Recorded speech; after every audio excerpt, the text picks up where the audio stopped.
हो गए देवराज इंद्र पद से। कोई भी पद अगर आप गलत आचरण करोगे तो समय पर जब दंड देगा, पद भी छीन जाएगा, सुख भी छीन जाएगा, परिणाम महान हानिकारक दुख कारक होगा।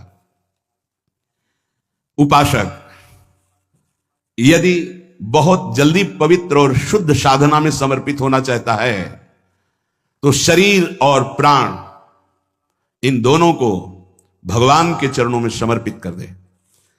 हमारी अब जिम्मेवारी खत्म, समर्पित। तो समर्पण भी हमें नहीं आता ना, कैसे समर्पित करें। इसीलिए गुरु रूप में भगवान पधारते हैं। गुरुदेव जैसी आज्ञा करें वैसे शरीर के आचरण हमारे हों, और गुरुदेव जो हमें नाम मंत्र दे वही हमारी श्वास में चले, तो दोनों समर्पित हो गए, शरीर और प्राण।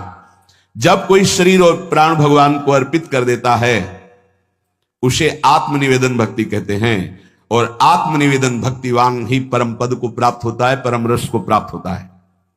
पाई रस भक्ति गुड़ जुग जुग जग दुर्लभ भव इंद्रादि विधिम। ये रस भक्ति तभी प्रकट होती है जब शरीर और प्राण अपने आराध्य देव को समर्पित हो जाते हैं। उपासक जैसे भगवान सच्चिदानंद में है, ऐसे उपासक का भी सच्चिदानंद में स्वरूप होता है। एक बार सत्संग में कहा था कि भगवान नारायण भी तुम बन सकते हो, तो किसी ने कहा था मनुष्य नारायण कैसे बन सकता है। देखो सीढ़ी है, नारायण नर बन सकते हैं ना, सीढ़ी बन गई, उतर गए ना, उसी सीढ़ी में चढ़ जाओ तो नर नारायण बन जाएगा। कैसे प्रमाण? गीध देह तजी धरि हरि रूपा। जब परम सत्कार्य बन गया सियाजू की रक्षा का, तो गीध ने शरीर छोड़ा और हरि रूप धारण करके हरिधाम को गया, नारायण रूप धारण करके। जब अजामिल का शरीर छूटा तो चतुर्भुज नारायण रूप होकर भगवान के धाम। जब धुंधकारी का प्रेत योनि छूटी तो चतुर्भुज भगवान के पार्षद लेने आए थे, चतुर्भुज रूप पार्षद रूप हरि रूप धारण करके भगवान के धाम को चला गया। केवल श्री लांछन चिन्ह लक्ष्मी का वो भर पार्षदों को नहीं होता, नहीं पूरे जैसे हरि वैसे ही हरि के पार्षद होते हैं।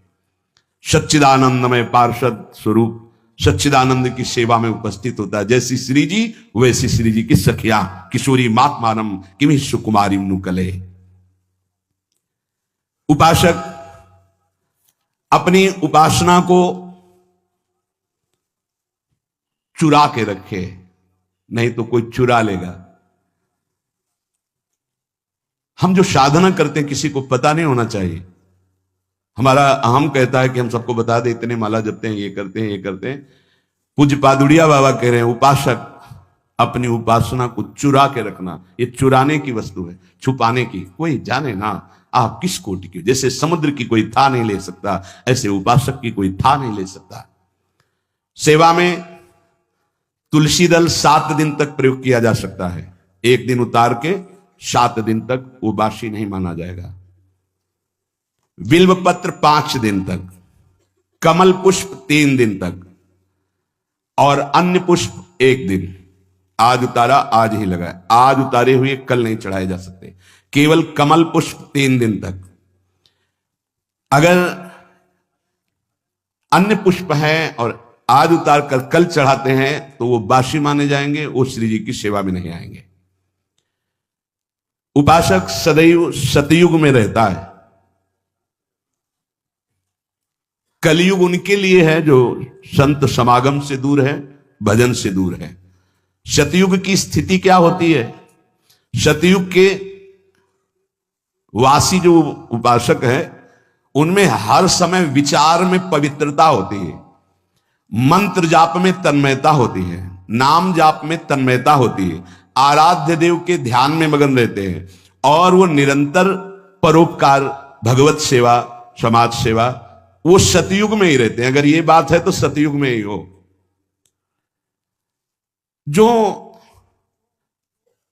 नाना प्रकार की कलह का चिंतन करता रहता है, कपटी है, झूठ बोलता है, ज्यादा नींद लेता है, हर समय आलस्य है, हिंसा है, विषाद है, शोक है, मोह है, भय है, विषयों की भूख है, भोगों की आसुरी प्रवृत्ति है, वो कोई भी हो, कलयुगी है, कलयुग में है।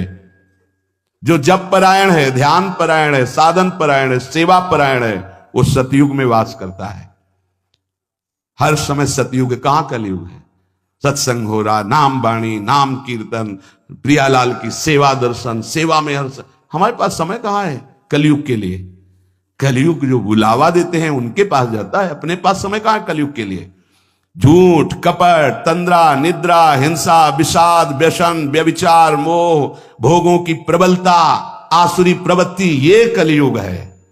अगर चित्त में इन सब का राज्य तो कलयुग। उपासक सदैव सतयुग में रहता है, सदैव। देख लो, उपासक सदैव सतयुग में रहता, कलयुग में नहीं। ये अगर लक्षण है तो कलयुग है, नहीं तो कोई कलयुग नहीं। कहां कलयुग है? हाँ, कलयुग का स्थान बताया गया, शराब पीना, व्यभिचार करना, मांस खाना, जुआ खेलना, चोरी करना, तो उसी में आ जाता है झूठ, कपट, तंद्रा, निद्रा, हिंसा, विषाद, शोक, मोह, भय, भोगों की प्रबलता, राक्षसी प्रवृत्ति, ये कलयुग का स्वरूप है। उपासक विषयी भक्त से बच के रहे। यहां विषयी पुरुष नहीं कहा, ये न्यायाधीश के वचन, पूरे आजीवन यही साथ रहे हैं। विषयी पुरुष से तो हम समझते हैं कि विषयी पुरुष है, पर यहां कह रहे हैं विषयी भक्त से बच के रहे। भक्ति का बाना है और विषय सेवन का अंदर से स्वाद है, तो हम बाना भेष से, हम उद्देश्य से संत मानते हैं। उद्देश्य तुम्हारा भगवत प्राप्ति भजन है तो हमारे मित्र हो, और उद्देश्य नहीं है तो बच के रहना। यहां कह रहे हैं उपासक विषयी भक्त से बच के रहे, क्योंकि हमारी श्रद्धा होगी कि भगत है और विषयी है तो संसार का राग प्रकट हो जाएगा, जो राग हमारे भजन मार्ग में बहुत बाधा पैदा करेगा। क्योंकि ये राग और द्वेष सतमार्ग के लुटेरे हैं, श्री भगवान गीता जी में कह रहे हैं। जो भक्त विषयी है हमें उसका संग नहीं करना। क्यों? क्योंकि उसके संग से विषयों का राग प्रकट हो जाएगा। राग और द्वेष, भगवान कह रहे इंद्रियस्य इंद्रियस्यार्थे राग द्वेषौ व्यवस्थितौ तयोर्नवशमागच्छेतौ हृस्य परिपंथिनौ। हे अर्जुन, इंद्री के प्रत्येक विषय में राग और द्वेष ये छुपे रहते हैं, अनुकूलता प्रतिकूलता। उपासक को ना अनुकूलता में ना प्रतिकूलता में, अर्थात ना राग में ना द्वेष में, दोनों में नहीं फंसना, क्योंकि ये दोनों इस मार्ग के लुटेरे हैं, खाली कर देते हैं, लूट लेते हैं।